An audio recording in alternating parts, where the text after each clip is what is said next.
Hello മക്കളെ, 2026 CUT എക്സാമിനേഷന്റെ application call for ചെയ്തിരിക്കുകയാണ്.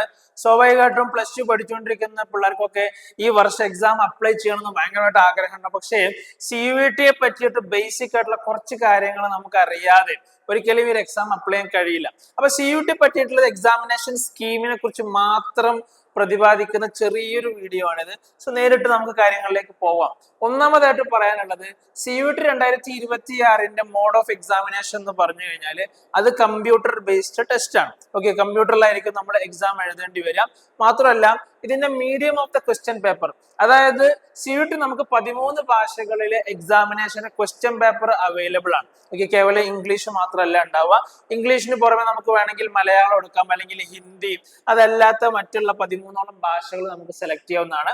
Simple ആയിട്ട് പറഞ്ഞാൽ മലയാളത്തിലും വേണമെങ്കിൽ നമുക്ക് CUT ലാംഗ്വേജ് ഒഴിച്ച് മലയാളത്തിലും വേണമെങ്കിൽ എക്സാം എഴുതാവുന്നതാണ്. ഓക്കെ, പിന്നീട് നമ്മൾ ശ്രദ്ധിക്കേണ്ട ഒരു പ്രധാനപ്പെട്ട കാര്യമാണ് സ്കീം ഓഫ് എക്സാമിനേഷൻ.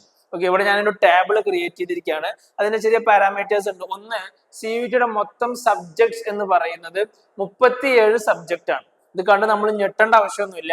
37 സബ്ജക്ട് നമ്മൾ എഴുതേണ്ട കാര്യമല്ല പറഞ്ഞുകൊണ്ടിരിക്കുന്നത്. മൊത്തത്തിൽ അത് സയൻസ്, കൊമേഴ്സ്, ഹ്യൂമാനിറ്റീസ്, അതുപോലെ തന്നെ മറ്റ് അലൈഡ് സബ്ജക്ട്സ് എല്ലാം കൂടെ കൂട്ടി 37 എണ്ണമാണ്. ഓക്കെ, ആ 37 എണ്ണത്തില് 13 ഇന്ത്യൻ ലാംഗ്വേജസ് ഉണ്ട്. അതുപോലെ തന്നെ 23 ഡൊമൈൻ സബ്ജക്റ്റുകൾ ഉണ്ട്. അതേപോലെ തന്നെ ഒരു ജനറൽ ആപ്റ്റിറ്റ്യൂഡ് ടെസ്റ്റിന്റെ പേപ്പറും വരുന്നുണ്ട്. അങ്ങനെയാണ് 37. ശരി, അടുത്തൊരു കാര്യം നമ്മൾ മനസ്സിലാക്കേണ്ടത്, ഒരു സ്റ്റുഡന്റിന്, ഒരു കാൻഡിഡേറ്റിന് മാക്സിമം എത്ര സബ്ജക്റ്റ് എടുക്കാം? ഓക്കെ, മാക്സിമം നമുക്ക് 5 സബ്ജക്റ്റ് ആണ് എടുക്കാൻ പറ്റുള്ളൂ. ഓക്കെ, 5 സബ്ജക്റ്റ് എന്ന് പറയുമ്പോൾ അതിനകത്ത് ഒന്ന് ലാംഗ്വേജ് ആയിരിക്കണം, മറ്റൊന്ന് ജനറൽ ആപ്റ്റിറ്റ്യൂഡ് ടെസ്റ്റ് ആയിരിക്കണം, ആൻഡ് ബാക്കി വരുന്ന 3 എണ്ണം മാക്സിമം നമുക്ക് 5 എണ്ണം കിറ്റ് രൂപത്തിൽ എടുക്കാൻ പറ്റും. ഓക്കെ, ആൻഡ് ബാക്കി വരുന്ന 3 എണ്ണം എടുക്കണമെന്ന് യാതൊരു നിർബന്ധവും. It's according to the course which we are preferring. Okay, നമ്മൾ ആഗ്രഹിക്കുന്ന, നമ്മൾ എടുക്കാൻ ഉദ്ദേശിക്കുന്ന കോഴ്സ്, അത് നമുക്ക് പ്രൊവൈഡ് ചെയ്യുന്ന യൂണിവേഴ്സിറ്റി എല്ലാം നോക്കിയിട്ടാണ് ആ വിഷയത്തിൽ ഒരു ക്ലാരിഫിക്കേഷൻ നമ്മൾ വരുത്തേണ്ടത്. മറ്റൊന്നെന്ന് പറഞ്ഞാൽ ഓരോ സബ്ജക്റ്റിൽ നിന്നും വരുന്ന ടോട്ടൽ ക്വസ്റ്റ്യൻ ആണ്.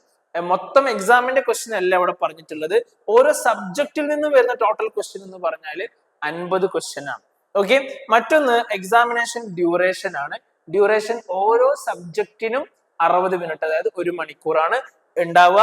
മാത്രമല്ല മാർക്കിംഗ് സ്കീം എന്ന് പറഞ്ഞാൽ ഒരു കറക്റ്റ് ആൻസറിന് 5 മാർക്കാണ്. നെഗറ്റീവ് മാർക്ക് ഉണ്ടോ എന്ന് നമുക്കൊരു ചോദ്യം ഉണ്ടാവും. സ്വാഭാവികമായിട്ടും നെഗറ്റീവ് മാർക്ക് ഉണ്ട്. 1 മാർക്കാണ് ഡിഡക്ട് ചെയ്യുന്നുണ്ടാവുക. Okay, negative mark 1 mark deduct ചെയ്യുന്നുണ്ട്, റോങ് ഓപ്ഷന്. മാത്രമല്ല എക്സാമിനേഷന്റെ പാറ്റേൺ എന്ന് പറഞ്ഞാൽ ഒബ്ജക്റ്റീവ് ആണ്, അതായത് മൾട്ടിപ്പിൾ ചോയ്സ് ക്വസ്റ്റ്യൻ ആണ് എക്സാമിനേഷന്റെ പാറ്റേൺ എന്ന് പറയുന്നത്. ഇനി നമ്മൾ ശ്രദ്ധിക്കേണ്ട വേറൊരു വിഷയം, CUETക്ക് കൃത്യമായി ഒരു സിലബസ് ഉണ്ട് എന്നുള്ളതാണ്. ഓക്കെ, CUT നമ്മളിങ്ങനെ ഹോളിസ്റ്റിക് ആയിട്ട് പഠിക്കുക, അതല്ലെങ്കിൽ ലാംഗ്വേജ് എന്ന് പറയുമ്പോൾ അവിടെ എവിടുന്നും ചോദിക്കാം, അതല്ലെങ്കിൽ ഡൊമൈൻ എന്ന് പറഞ്ഞു കഴിഞ്ഞാലും അതും ആ സബ്ജക്ട് ഓറിയന്റഡ് ആയിട്ട് എവിടെ നിന്നും ക്വസ്റ്റ്യൻ വരാം. അങ്ങനെയല്ല, മറിച്ച് കൃത്യമായ ഒരു സിലബസ് CUTക്ക് ഉണ്ട്. ആ CUTയുടെ സിലബസ് നമ്മൾ വെറുതെ ഇങ്ങനെ ഗൂഗിളിൽ ഏതെങ്കിലും ഒരു തേർഡ് പാർട്ടി സൈറ്റിലല്ല സെർച്ച് ചെയ്യേണ്ടത്, മറിച്ച് CUETയുടെ ഒഫീഷ്യൽ വെബ്സൈറ്റ് ഉണ്ട്.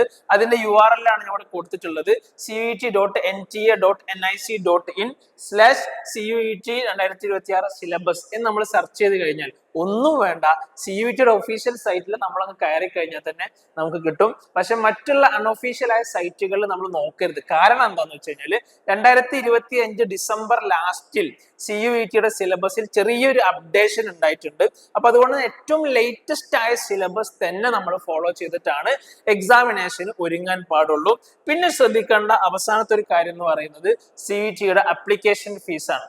ഓക്കെ, അപ്ലിക്കേഷൻ ഫീസ് എത്രയാണെന്നൊക്കെ ചോദിക്കുന്ന പല സ്റ്റുഡൻസിനെയും കണ്ടിട്ടുണ്ട്. സോ ഇവിടെ ശ്രദ്ധിക്കേണ്ട ഒരു കാര്യം, പരമാവധി 3 സബ്ജക്ട് വരെയാണ് എങ്കിൽ ഓരോ കാറ്റഗറി അനുസരിച്ചിട്ട് അവിടെ ഫീസിൽ ചെറിയ വ്യത്യാസമുണ്ട്. ജനറൽ കാറ്റഗറി ആണെങ്കിൽ റിസർവേഷൻ ഇല്ലാത്ത, UR എന്ന് പറഞ്ഞാൽ അൺറിസർവ്ഡ് കാറ്റഗറിയാണ്, അവർക്ക് 3 സബ്ജക്ട് എടുക്കുന്നത് വരെയും 1000 രൂപയാണ് വരുന്നത്. ഓക്കെ, പിന്നീട് 3 കഴിഞ്ഞ് നമ്മൾ നേരത്തെ പറഞ്ഞ മാക്സിമം 5ലേക്ക് എത്താനുള്ള ഓരോ സബ്ജക്ട് കൂടുമ്പോഴും അവിടെ 400 രൂപ അധികം വരും. മാക്സിമം 5 ആണ്, സ്വാഭാവികമായിട്ടും 3-ൽ നിന്ന് 4 അല്ലെങ്കിൽ 5 നമ്മൾ എടുക്കുമ്പോൾ അതിനനുസരിച്ചിട്ട് നമ്മളുടെ എമൗണ്ട് കൂടും.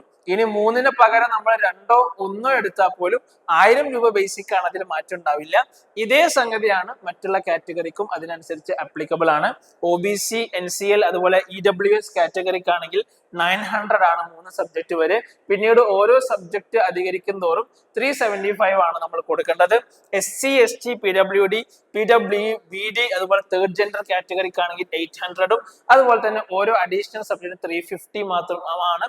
പിന്നീട് ഇന്ത്യയുടെ പുറമെ വരുന്ന സെന്റേഴ്സിനാണെങ്കിൽ 3 സബ്ജക്ട്സ് വരെ 4500 ആണ്. ഇങ്ങനെ പറയാനുള്ള കാരണം ഒരുപാട് മലയാളി വിദ്യാർത്ഥികളൊക്കെ ഇന്ത്യയുടെ പുറത്ത് തന്നെ ഉണ്ട്, ഓവർസീസ് ആയിട്ടൊക്കെ.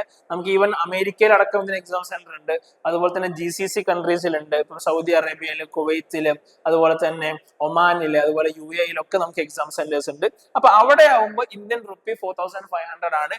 ഓരോ സബ്ജക്ട് അഡീഷണൽ വരുമ്പോൾ 1800ഉം നമുക്ക് വരും. അപ്പൊ ഇതൊക്കെയാണ് CUT എക്സാമിനേഷന് കോൺഫ്രണ്ട് അല്ലെങ്കിൽ എഴുതി നോക്കാം, എന്തായാലും ഒരു അവസരമല്ലേ എന്നൊക്കെ വിചാരിച്ചെങ്കിലും മിനിമലിസ്റ്റ് ആയിട്ട് ചിന്തിക്കുന്ന ആളുകൾക്ക് ഈ ഒരു വീഡിയോ ഉപകാരപ്പെടും. അതല്ല, CUT പറ്റിയിട്ട് കൂടുതലായിട്ട് നമ്മൾ മനസ്സിലാക്കി വളരെ സീരിയസ് ആയിട്ടാണ് നിങ്ങൾ ഈ ഒരു എക്സാമിനെ കോൺഫ്രണ്ട് ചെയ്യുന്നതെങ്കിൽ തീർച്ചയായിട്ടും ഇനിയും ഒരുപാട് കാര്യം നമുക്ക് അറിയാനുണ്ട്. ഇത് ചെറിയൊരു ബ്രീഫ് ഡിസ്ക്രിപ്ഷൻ എക്സാമിനേഷൻ സ്കീമുമായി ബന്ധപ്പെട്ട് പറഞ്ഞു എന്ന് മാത്രം. സോ കൂടുതൽ കാര്യങ്ങളുമായിട്ട് വേറൊരു വീഡിയോയിൽ വരാം. So thank you, all the best.